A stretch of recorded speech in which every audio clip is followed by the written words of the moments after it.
والموفون بعہدہم اذا عاہدوا، اور وفا کرنے والے، پورا کرنے والے اپنے عہد کے جبکہ وہ آپس میں معاہدہ کر لیں۔ میں اشارہ کر چکا ہوں، یہ جملہ معاملات انسانی پر حاوی ہے۔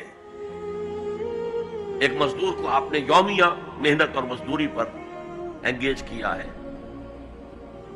اور وہ مزدور جب دیکھے کہ کوئی اسے دیکھ نہیں رہا تو بیٹھا رہے، کام نہ کرے، اسی وقت کام کرے جب دیکھا جائے کوئی سپروائزر دیکھ رہا ہے تو وہ اپنے عہد کی نفی کر رہا ہے۔ ایک ملازم ہے، وہ دفتر میں بیٹھا ہوا مکھیاں مار رہا ہے یا چائے پر چائے پیے چلے جا رہا ہے، جو کام تھا وہ نہیں کر رہا ہے تو وہ اپنے معاہدے کی خلاف ورزی کر رہا ہے۔ شادی سوشل کانٹریکٹ ہے، عورت کے جو فرائض ہیں ان سے زیادہ کا آپ مطالبہ کرتے ہیں، آپ ظالم ہیں۔ عورت کے جو حقوق ہیں وہ زیادہ نہیں کرتے تو ظالم ہیں۔ اس اعتبار سے پوری انسانی زندگی، خاص طور پر آج کل کاروبار تو بیسیکلی اصل جو ہے وہ کانٹریکٹ کی بنیاد پر ہے۔ معاہدہ کر لیا ہے تو اب معاہدہ پورا کرو۔ یہ گویا کہ ایکسٹریم لائننگ ہو جائے گی۔ پورے معاملات دنیاوی جو ہے ان کے لیے ایک ایفائے عہد کا اگر معاملہ آپ کی شخصیت کے اندر پختگی سے قائم ہو جائے تو سارے جو معاملات بین الانسان ہیں، انسانوں کے درمیان جو معاملات ہیں، لینے دینے کے، خرید و فروخت کے، ملازمت کے، شادی کے، یہ سب کے سب صحیح ہوں گے، سیدھے ہوں گے، ان میں خیر ہوگا، ان میں برکت ہوگی۔ حضور نے فرمایا عدت المومن کا اخذ الکف، مومن کا وعدہ کر لینا تو ایسے ہے کہ جیسے اس کی کلائی کسی اور کے ہاتھ میں آ گئی ہے، جکڑا ہوا ہے، وہ اب نہیں جا سکتا کہیں۔ He has to fulfill his commitment۔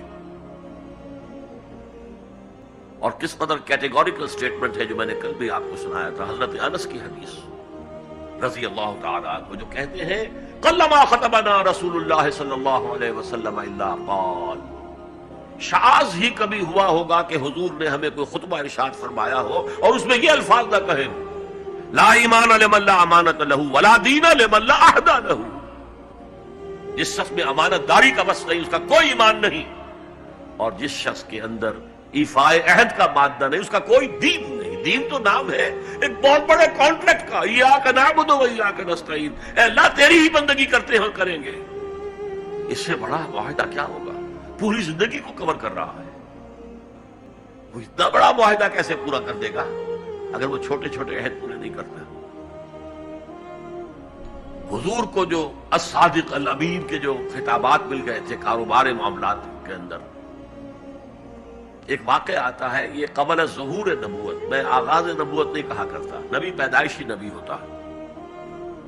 ظہور نبوت، نبوت ظاہر ہوتی ہے جب وحی کا آغاز ہوتا ہے۔ کسی شخص سے کوئی معاملے پر بات ہو رہی تھی، اس شخص کو کوئی کام یاد آ گیا، انہوں نے کہا محمد ذرا یہاں میرا انتظار کرو تھوڑی دیر، میں ابھی آتا ہوں۔ چلا گیا اور جا کر بھول گیا۔